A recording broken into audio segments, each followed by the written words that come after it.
everyone. Thank you so much for joining us today for episode 2 of season 3 of Revise and Resubmit.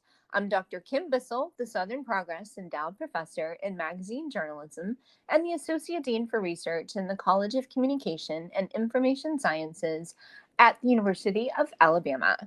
And I'm Dr. Annalisa Bowen, an assistant professor in the Department of Communication Studies, also at the University of Alabama. And we both work in the Institute for Communication and Information Research, or the ICIR, at UA.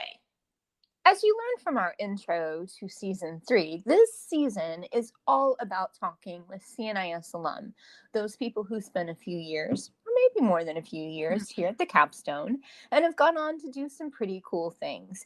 We're going to get a chance to hear about who they are and what they're doing now, and you'll learn more about some of the whys and the hows they got to the path that they're on. And as you'll learn throughout the season, this path isn't always linear, but that isn't always such a bad thing. So let's think about or talk about our guest today. And I've got an initial question for you, Kim, and that is, how much time would you say that you spend each day? And I'm not trying to call you out. So I feel a little bit of pressure here and also feel like maybe I shouldn't be saying this out loud. But the honest answer is it does depend on the day.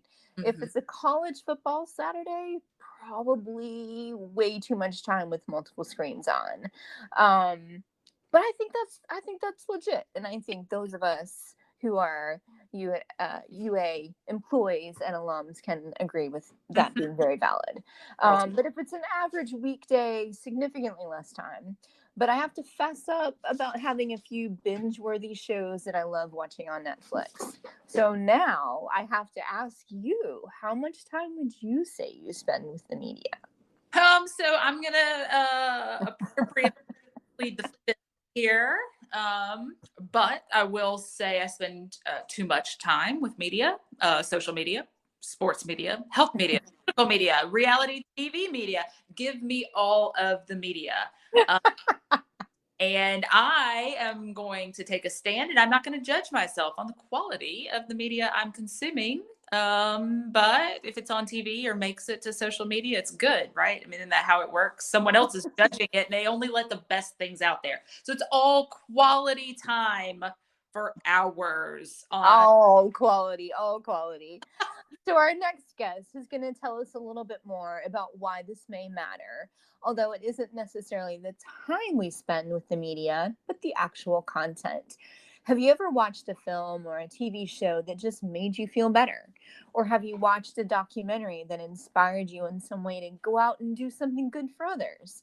I have to fess up. I watched The Great British Baking Show, and it just makes me want to try my hand at baking.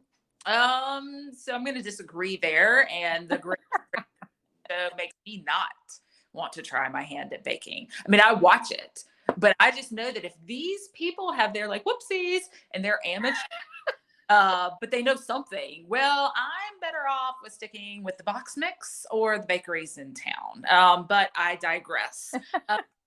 Dr. Art Raney is the James E. Kirk Professor of Communication at Florida State University. And after receiving his PhD from CNIS at the University of Alabama, he went on to study media effects and the ways that we interact with entertainment media. He also spent several years studying how self-transcendent emotions are elicited by and experienced by viewing inspirational media content. And today he's going to break all of that down for us.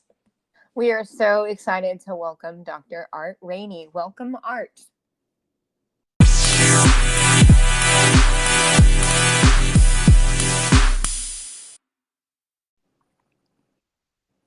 Thank you so much for joining us, Art. It is great to have you today. Thanks. It's great to be a part of this, and thanks for asking me to join. Absolutely. Since you are not currently at the University of Alabama, we would like for you to give us some basic information about who you are and what you do. So we're going to call this the rapid fire, get to know you part of the podcast.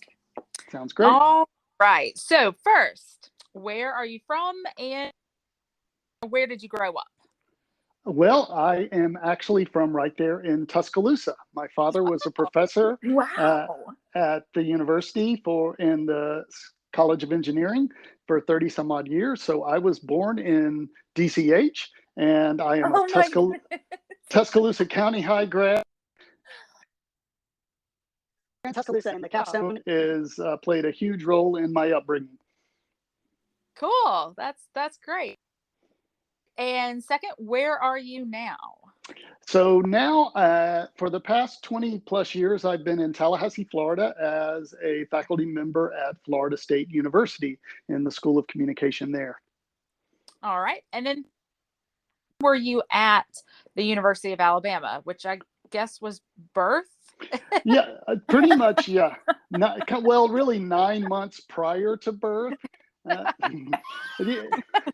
Uh, so I was an undergraduate there, actually in the College of Communication. It was just communication at the time, in 1986. And I graduated with my BA there in 1990. And then I came back for my PhD starting in 94 and finished my PhD in 98.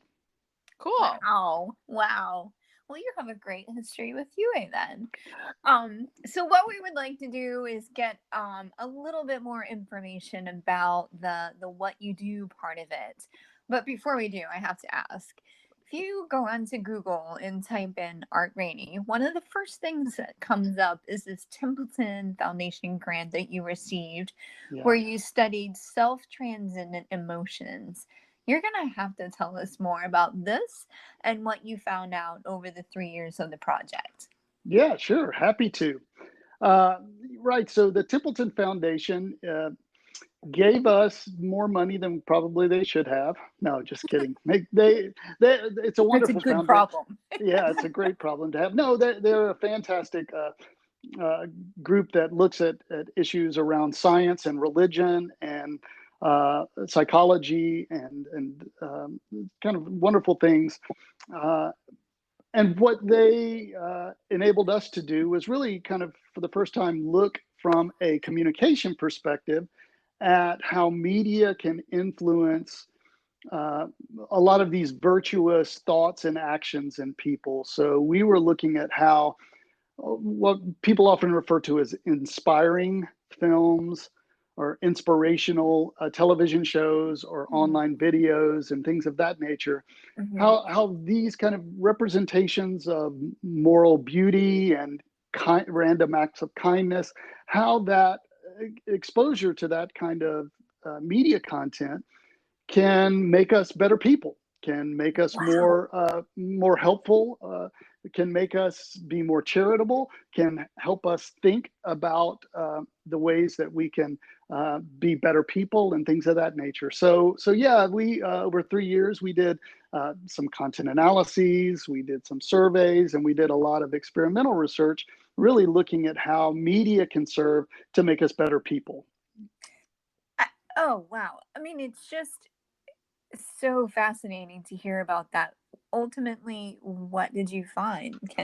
Can we say, yep, I spent a lot of time on Netflix and I'm a better person because of it? Yeah. Right. Well, what we find is similar to what we find quite a bit in the kind of work that we do, in particular looking at media, which is, well, it's complicated, right? And so we did find a lot of evidence that these types of inspiring, uplifting, heartwarming types of portrayals are quite common in media, and that a lot of people consume them quite often. Now, there are some differences in terms of gender and education, and their personality variables that differ on how much people seek these things out.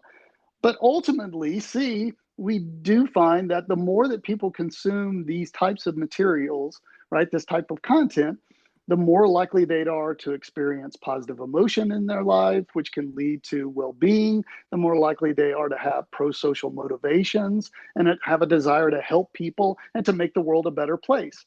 And so, yeah, it's a complicated set of factors, and personality factors definitely come into play. But yeah, media can be a positive force for social good in people's lives.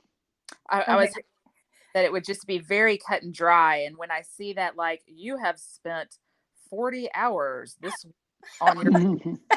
I could say, well, I'm being better though. This is Absolutely, yes.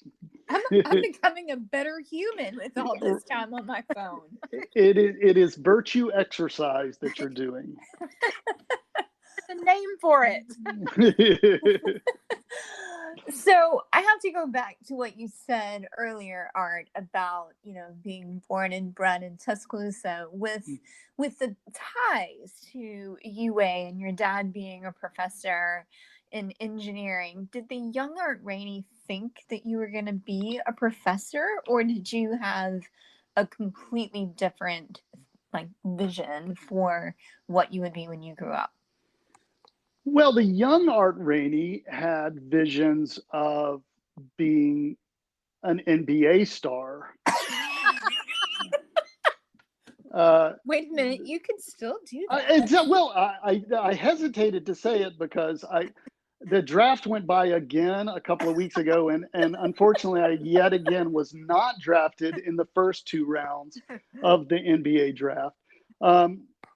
So with that career path a bit on hold still, I one of the first jobs, if you can call it that I ever had, was working with my father in his research lab. I helped him out when I was a junior in high school. He was doing some computer modeling of water systems across the United States and needed someone to do some computer work for him and plot out these huge computer graphics of these water systems. And so he hired me to do that with him in the summer. And I got the research bug. And he was a fantastic instructor as well. When I was an undergrad, I would occasionally stop by his office to say hi to him, but he would be lecturing and I would, kind of stand outside the door, and just, he was a wonderful teacher as well. And so I felt like my skill sets were similar to his. And so, early on, junior high, high school, I began thinking that an academic life might be something that I would want to pursue. Probably not engineering, which is exactly right. He often kidded me that I went, I chose the major that was the most different from what he was doing, but yeah, I think early on, the desire to be around kind of education, higher education, was something that was a pull for me. And so, kind of following this, how did you come into communication, and then how did you get even more specifically into the area of research that you're doing now? Yeah, sure. Well, I came into communication, that straight path through pre-med. Yeah. Right. Wow. That's Wow. right. Isn't that's the general path that most people take, right? NBA stars. NBA. Well, Communication. well, when the NBA was looking a little more pale in high school, the idea was I would be the head of sports medicine at the Olympic Training Center in Colorado Springs, Colorado. That was the job I had picked out for myself. So yeah, I started as a pre-med student at Alabama, and organic chemistry took care of that for me. I've heard that before. Yeah, exactly.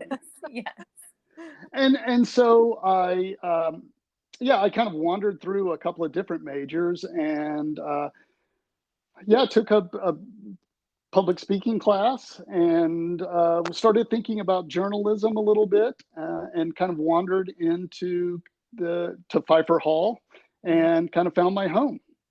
And PR is the degree I ended up completing, and that's where the story all began. So if you had to come up with a headline from one of your more interesting findings, what would that headline be? Well, I think it would probably be, the question, can media make us better people? Yes. With yes. Yes, but it's complicated. Okay, so You've elaborated on that in terms of the different factors that have to be considered in this bigger picture. Is this still the area that most of your work is being done? Have you ventured into other types of research in the communication field? Can you tell us just broadly a little bit more about that? Yeah, sure. So my right this study in inspirational media and self-transcendent emotions is really kind of for me been a journey from a much broader kind of kind of foundation, which is my master's degree is actually in theology. Hmm. And so I was really interested in looking at and still am interested in this relationship between the things that we believe about ourselves and the world, kind of our core foundational moral uh, morality, and how that influences who we are in the world and how the world has an influence reciprocally on those deeply held values. And so that has kind of been an ongoing set of questions that I've been trying to think about. And so my early work, really the work that I started there at Alabama in the College of Communication and Information, was focusing on morality and how individuals' perceptions of morality had an influence on the kind of entertainment that they sought out, and how reciprocally, perhaps, consumption of that kind of entertainment has a shaping influence on what we believe and think as about issues of right and wrong in the world today. And so that's that.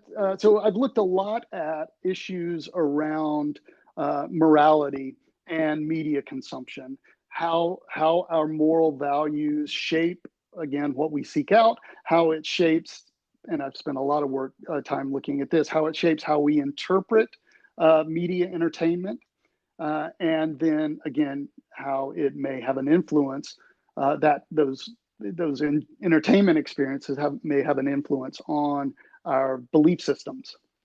And so, Yeah, go ahead. well, it's just, and so at the heart of all of that for me has been in a study of entertainment. And I'm just really, that has been my primary focus, is really looking at entertainment and how that, right, has an influence on our thoughts and feelings and emotions and beliefs and things of that nature. So it seems like it's a lot of kind of how consumption affects the individual, and then how the individual then makes decisions based on that. Is there, I'm trying to think about the how. Okay, I'll just ask. What is tell us a little bit about the application of your work. So is it I feel like I could seek out some self-help here. Continue on my quest to, but I'm sure that the application of your work goes beyond just kind of the one individual. Right. Yeah, absolutely. And we can talk offline if you need some assistance with the.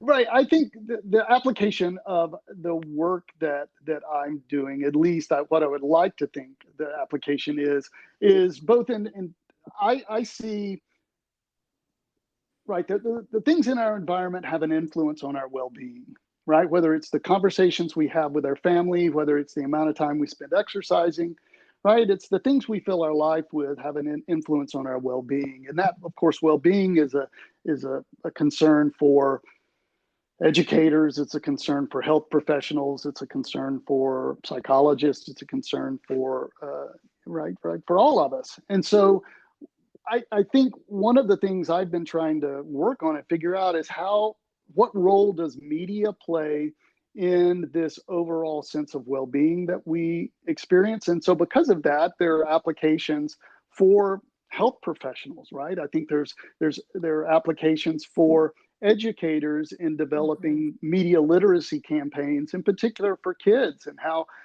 we can help kids learn to utilize media, not just consume media, but actually in a construct to help them figure out who they are.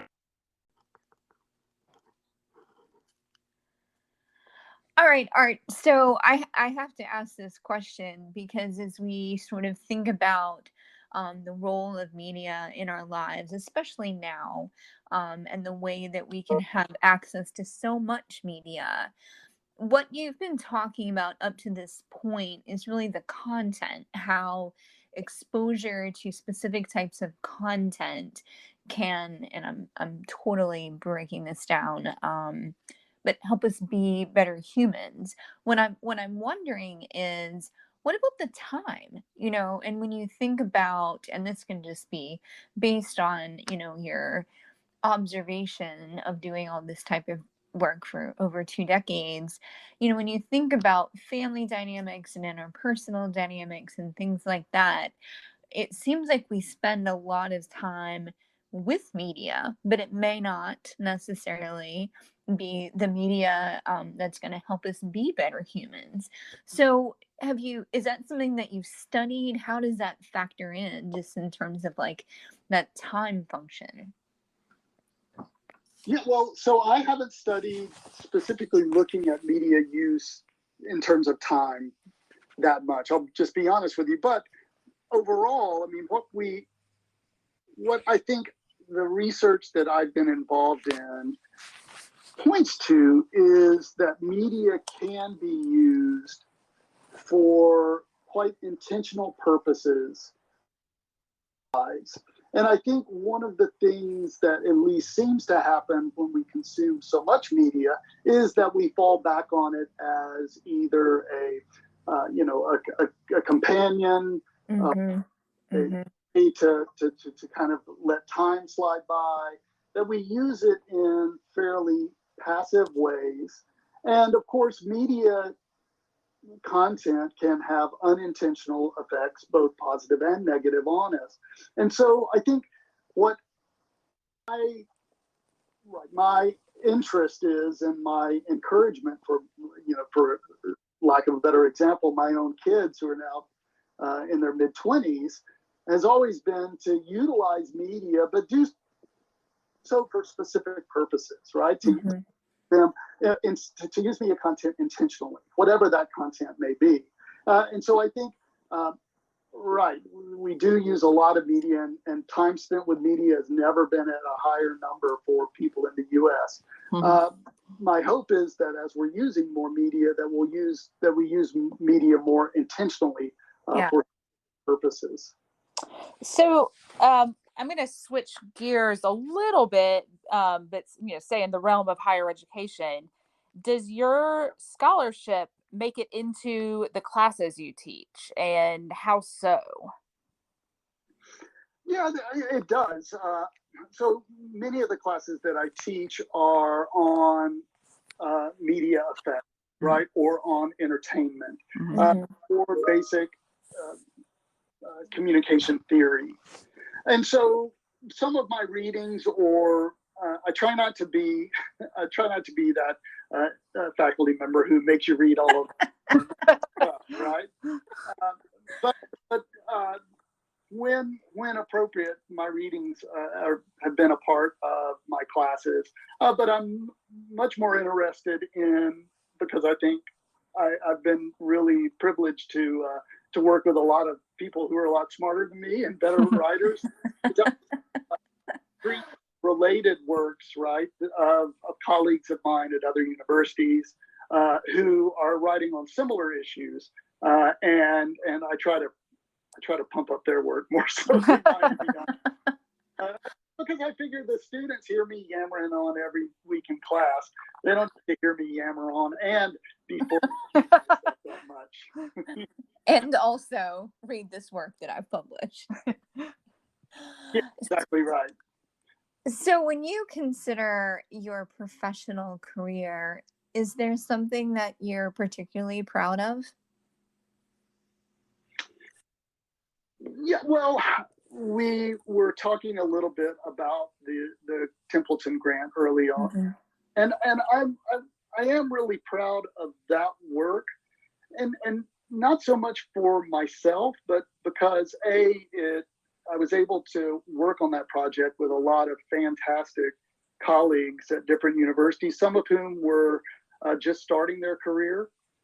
And so I think it really, it helped kind of start this conversation around positive media that's being fueled now by a lot of younger, if you will, kind of more junior faculty members across the communication discipline. And that's really exciting to me. You know, I think the issues that are being investigated are important, and I'm really excited that people who will be in the academy and for a lot longer than I will be are interested in studying them as well. And so that grant, I think, really helped carve this new little area. In fact, with some of those colleagues just last year, we published the first kind of summary of this area that we're calling positive media psychology. We published the first introduction that as a kind of an advanced undergraduate, early graduate student kind of textbook that introduces, kind of gives a summary of these various areas that we've been working in, that also other people have been working in children's media, in entertainment, education, in these various areas that have looked at how media can be used for positive social good. And if we kind of pulled it all together in that, and so in that introductory textbook, and I think it's helping to kind of shape this sub-discipline of positive media psychology, and that to be a part of that with such great other people has been really fulfilling and exciting to me. So I'm gonna shift gears slightly. In a career that lasts, I mean, my goodness, even 3 years, but definitely one that spans decades.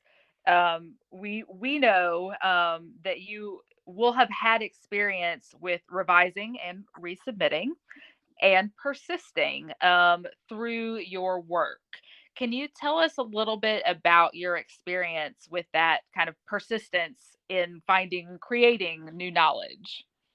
Absolutely. Well, and you're right. This is, I'm at the beginning of, but I'm in my third decade in this career, and you should know that I get rejections all the time from journals. You know, it doesn't stop, and it doesn't stop. Doesn't stop. Right? We and so yeah, I think one of the things that I have come to understand and appreciate and rue at the same time about this career path is that we're always being evaluated. You know, it's a non-stop process, whether it's the lecture that you just gave or your year's worth of work that the dean is looking at, or awards committees or tenure committees.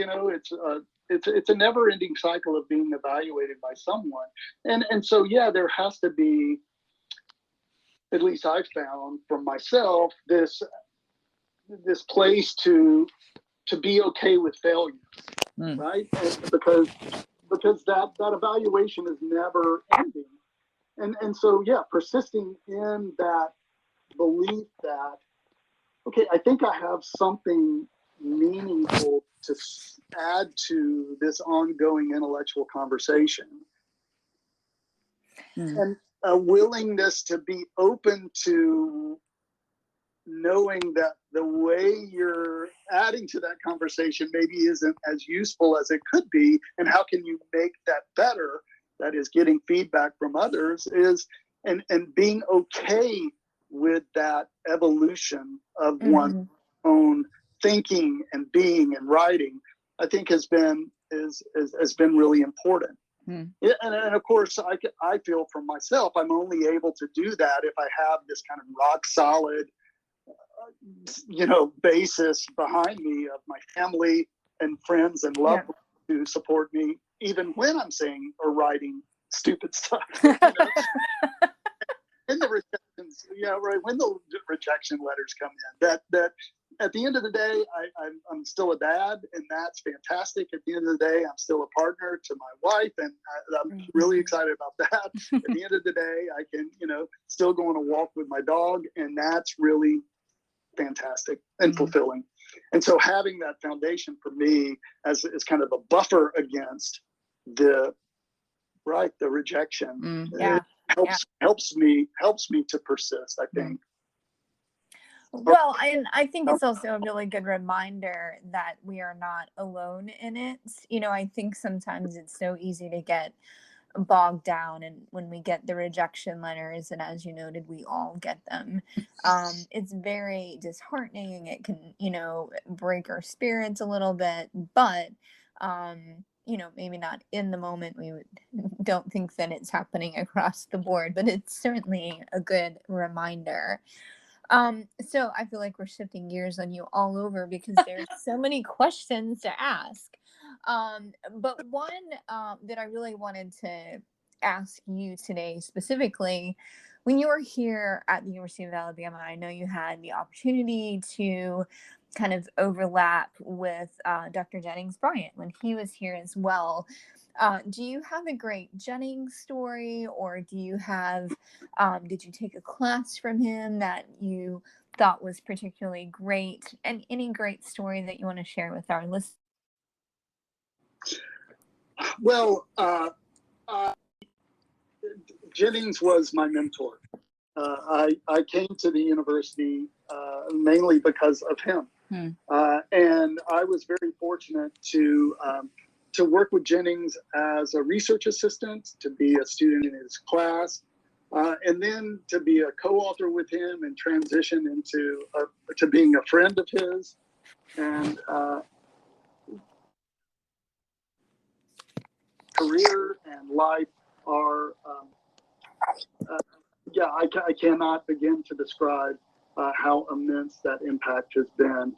The one story that just comes to mind, because it's just prototypical Jennings, has nothing to do with my career. It's my son was born when I was starting my dissertation at Alabama, and the first person who was not a family member that showed up at my house shortly after we returned from the hospital was Jennings Bryant, smiling ear to ear with this huge basket of treats and goodies, and just overjoyed at my joy of welcoming my son into the world. And that's just who he was as a scholar, as a mentor, as a friend. Incredibly Recording generous, in progress. Incredibly giving, and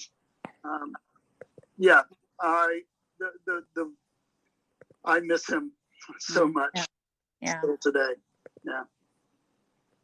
Well, I do appreciate you sharing that with us. As I told you before, one of the things that we hope to do as we spoke with former students here at UA and alum of the PhD program, we were hoping to also get a little bit of everyone's experiences with Jennings so that we can continue to celebrate all that he's done for the college.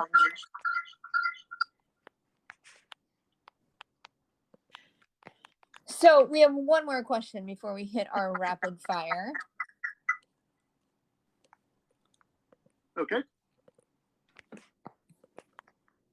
Sorry, it's always technology. For our listeners who are newer to academia and newer to communication research, and you've hit on this a little bit about your support system, but I know that it can be tough to be motivated. And you talked about the persistence. Sorry, I keep hitting buttons. You talked about the persistence that you had to have through the revise and resubmit process. But a lot of what we do, I mean, it's not just showing up to teach a class or do some writing. There's some minutia, and there are a lot of things that at times seem difficult to push through. So what do you do during those times to stay motivated? Yeah, there is a lot of minutia that we push through. Administrivia. Yes. Yeah. Well, I think, one of the things that, and again, we're all different in the way that we kind of think about things, but I have found a lot of satisfaction, or at least efficiency, in compartmentalizing a lot of tasks. And be a pretty task-oriented person. And so when it comes to those minutia and the grind, it's just knowing that, okay, I'm going to place this goal on today, right? I'm going to get to this point today, and then I'm going to be done with it, right? And then pick it up tomorrow to get to point B tomorrow, then that's fine. But it's for me, it's trying to keep those very, even the ones that we dread, keeping them compartmentalized to the extent where I know that it's an accomplishable task for a particular period of time, that I can then, once completed, reward myself with something that I do enjoy, right, and move on to something else. And so, for me, that's a big part of kind of pushing through. But it's also reflecting on kind of the larger issues and the broader academic community that we find ourselves in, and trying to take time and realize, we read these great works from decades gone by, scholars who we admire, and to reflect that, wait a minute, we are privileged to be in that ongoing intellectual conversation about, for us, communication as a process. And my God, it's such a privileged place to be. And to reflect on, what, if it means that I have to do X, Y, and Z to be a part of this much larger social experiment, or larger kind of effort towards understanding one of the most fundamental parts of human existence, that is communication, then okay, I'm in. Yeah. I like that. While still getting the chance to be a part of a group of individuals who are intensely interested in, curious about, motivated by things similar to me. Yeah, count me in. Yeah, that's awesome. Yeah.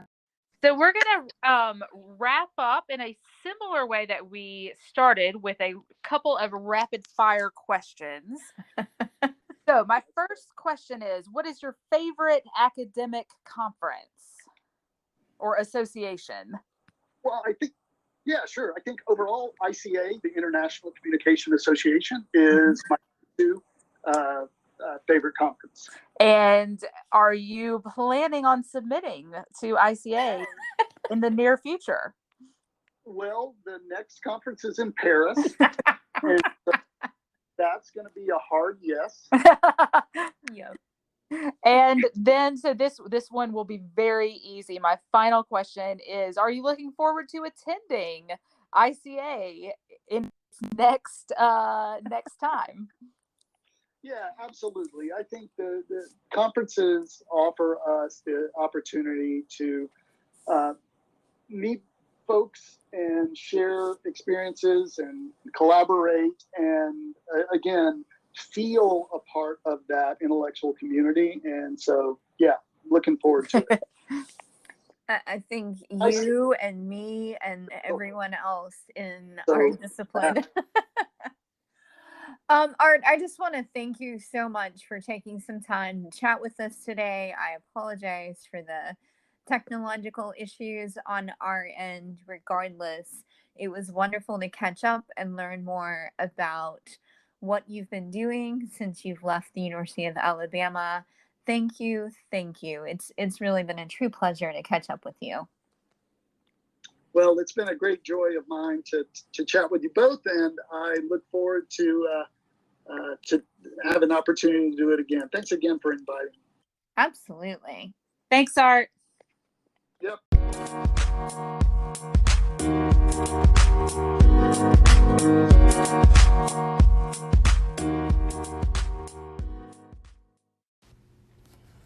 Thank you all so much for hanging in there with us as we had this really fantastic conversation with Dr. Art Raney with all the technological difficulties. It's always technology, isn't it? But despite that, I hope you got a lot of takeaways from this one. This was so much fun to record.